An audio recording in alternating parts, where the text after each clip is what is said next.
नमस्कार, आपका अखबार के YouTube चैनल पर आपका स्वागत है। मैं हूं प्रदीप सिंह। कांग्रेस पार्टी पिछले 9 साल से एक ऐसे मुद्दे के, एक ऐसे विमर्श की, एक नैरेटिव की तलाश कर रही है जिसके सहारे वो नरेंद्र मोदी से और भारतीय जनता पार्टी से लड़ सके। मुद्दों की तलाश करते करते वो वहीं पर पहुंची है जहां भारतीय जनता पार्टी खड़ी है। यानी अब नया नैरेटिव क्या है कांग्रेस पार्टी का? सॉफ्ट हिंदुत्व। और दूसरा, सुनकर आपको और आश्चर्य होगा, लाभार्थी।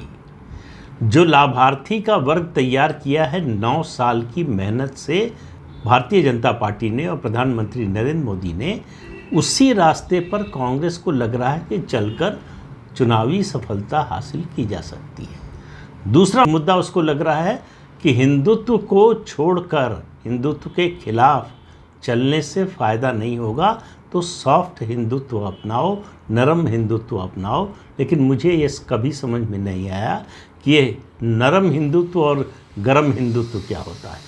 हिंदुत्व हिंदुत्व होता है, या तो आप समर्थन में हैं या विरोध में हैं। ये दोनों बातें नहीं चल सकती। लेकिन कांग्रेस पार्टी ये दोनों बातें चलाने की कोशिश कर रही है।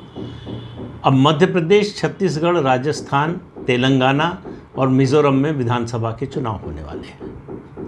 अब कांग्रेस पार्टी को देखिए, छत्तीसगढ़ और मध्य प्रदेश में कांग्रेस हिंदुत्ववादी पार्टी है, राजस्थान में और मिज़ोरम में और तेलंगाना में सेकुलर पार्टी है। मिज़ोरम में उसे क्रिश्चियन वोट चाहिए, तेलंगाना और राजस्थान में उसे मुस्लिम वोट चाहिए, इसलिए सेकुलर है। तो अब आप बताइए कि कांग्रेस पार्टी की पहचान क्या है?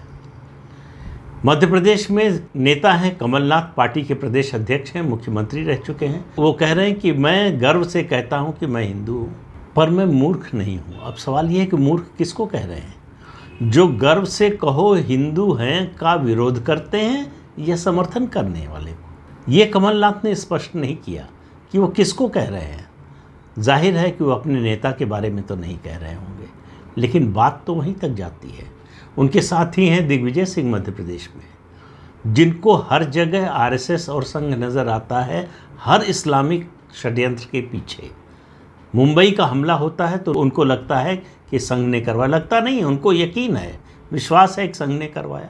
बाटला हाउस का एनकाउंटर होता है, आतंकवादी मारे जाते हैं तो उनको बड़ा दुख होता है, और वो बताते हैं कि उनकी पार्टी की अध्यक्ष समय की सोनिया गांधी भी दुखी थी, उसकी जांच की मांग करते हैं।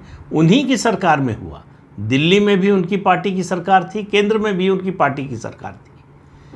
जाकिर नाइक को वो महान बताते हैं, समाज सुधारक बताते हैं। ओसामा बिन लादेन जैसे आतंकवादियों को ओसामा जी बोलते हैं। और राहुल गांधी अमेरिका में जाकर कहते हैं कि इंडियन यूनियन मुस्लिम लीग सेकुलर है। सवाल यह है कि कांग्रेस पार्टी क्या है?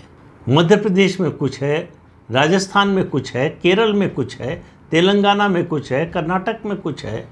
कर्नाटक में नई सरकार बनी है कांग्रेस पार्टी की। वहाँ बातचीत शुरू हो गई इस बात पर, जो गोहत्या के विरोध में कानून बना है उस पर पुनर्विचार होगा। एक मंत्री उनके कह ही चुके हैं कि जब भैंस काटी जा सकती है तो गाय क्यों नहीं काटी जा सकती, और इस पर किसी ने विरोध नहीं किया कांग्रेस पार्टी से। ये बताता है कि कांग्रेस की इस नई जमात को भारतीय संस्कृति की, हिंदू धर्म की कितनी समझ है।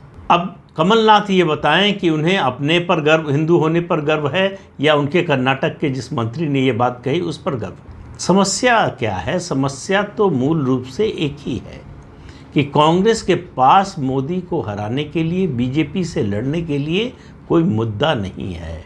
9 साल से मुद्दे की तलाश कर रहे हैं।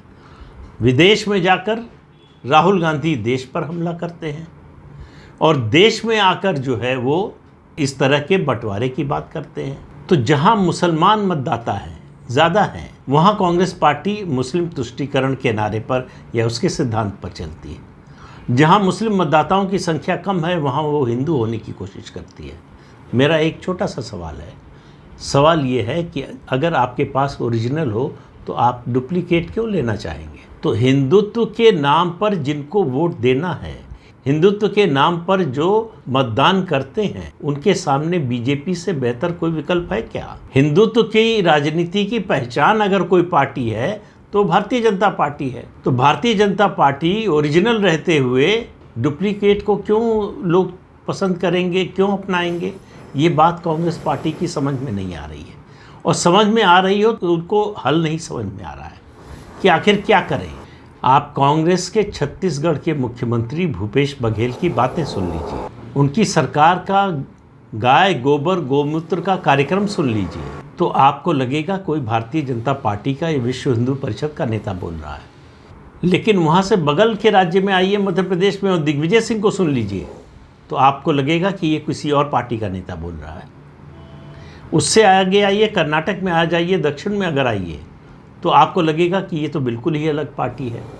और अगर आप केरल पहुंच जाएं, जहां इंडियन यूनियन मुस्लिम लीग के साथ गठबंधन है कांग्रेस पार्टी का, तो आपको समझ में नहीं आएगा कि मुस्लिम लीग और कांग्रेस पार्टी में अंतर क्या है, दोनों की विचारधारा, दोनों की सोच में क्या अंतर है, ये आपको तय करना मुश्किल हो जाएगा।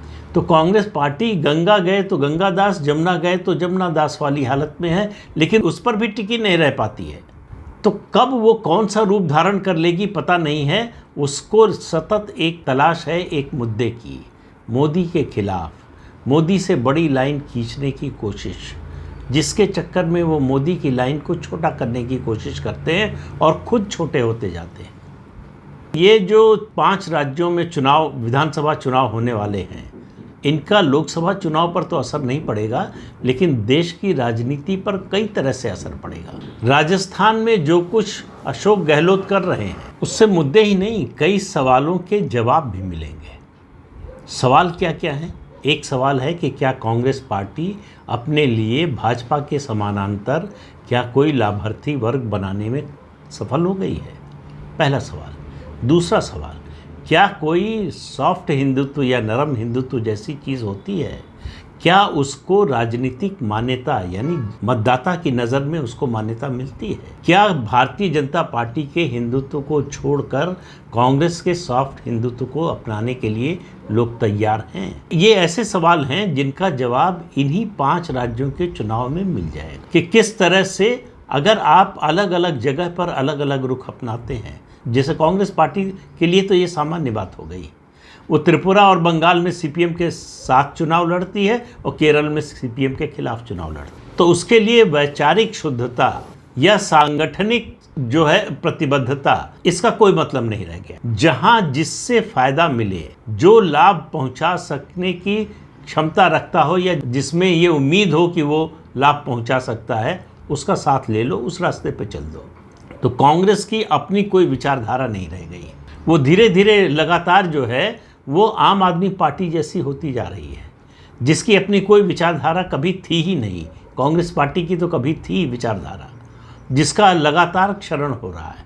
वो मुस्लिम तुष्टीकरण की राजनीति पर चलेगी या सॉफ्ट हिंदुत्व की राजनीति पर चलेगी। ये दोनों एक साथ नहीं चल सकते, ये दोनों परस्पर विरोधी हैं। मुस्लिम तुष्टीकरण जो करेगा वो हिंदुत्व के रास्ते पर नहीं चल सकता, जो हिंदुत्व के रास्ते पर चल रहा है वो तुष्टीकरण की राजनीति नहीं कर सकता। ये कांग्रेस पार्टी को अभी तक लगता है समझ में नहीं आ रहा है, लेकिन सवाल उससे बड़ा ये कांग्रेस पार्टी का नहीं है। सवाल ये है कि मतदाता की समझ में आ रहा है क्या, क्योंकि मैं मानता हूँ कि मतदाता इस देश का राजनीतिक दलों, राजनीतिक विशेषज्ञों और जो बुद्धिजीवी हैं उनसे ज़्यादा समझदार है। उसकी बुद्धिमत्ता उनसे कहीं बहुत ऊपर है, उसके पास नीर क्षीर विवेक है, वो भूसे में से सुई भी खोज लेने की क्षमता रखता है। उसको पता है क्या गलत है क्या सही है, क्या करना चाहिए क्या नहीं करना चाहिए, किसको चुनना चाहिए किसको नहीं चुनना चाहिए, वैचारिक मुद्दों पर कौन प्रतिबद्धता के साथ खड़ा है और कौन स्वांग रच रहा है। जैसे जैसे लोकसभा चुनाव की तारीख नज़दीक आती जा रही है, कांग्रेस पार्टी लगातार भारतीय जनता पार्टी की पिच पर आ रही है और सबको मालूम है कि भारतीय जनता पार्टी की पिच पर आकर भारतीय जनता पार्टी को हराया नहीं जा सकता है।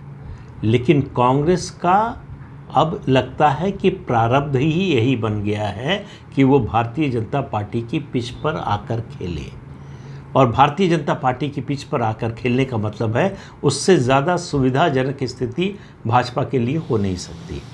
लेकिन इन बदलती हुई राजनीतिक परिस्थितियों में एक बहुत बड़ा प्रश्न है। जो विपक्षी एकता की कोशिशें हो रही हैं उसमें कांग्रेस के इस रवैये कांग्रेस की इस नई विचारधारा, उसके साथ क्षेत्रीय दल खड़े होंगे क्या? क्या क्षेत्रीय दलों का समर्थन मिलेगा कांग्रेस को आंख बंद करके? यानी कांग्रेस जिस रास्ते पर चल रही है, सॉफ्ट हिंदुत्व और लाभार्थी और दूसरे जो भारतीय जनता पार्टी के मुद्दे हैं उनको अपनाने की कोशिश कर रही है, क्या क्षेत्रीय दल इसमें कांग्रेस का साथ देंगे? इस प्रश्न का जवाब ही तय करेगा कि 2024 के लोकसभा चुनाव में कांग्रेस पार्टी की स्थिति क्या होगी। तो इस अंक में इतना ही। अगले अंक में फिर मिलेंगे किसी नए मुद्दे के साथ। तब तक के लिए अनुमति दीजिए। आपसे अनुरोध है कि ये चैनल देखिए, शेयर कीजिए, लाइक कीजिए और सब्सक्राइब जरूर कीजिए। नमस्कार।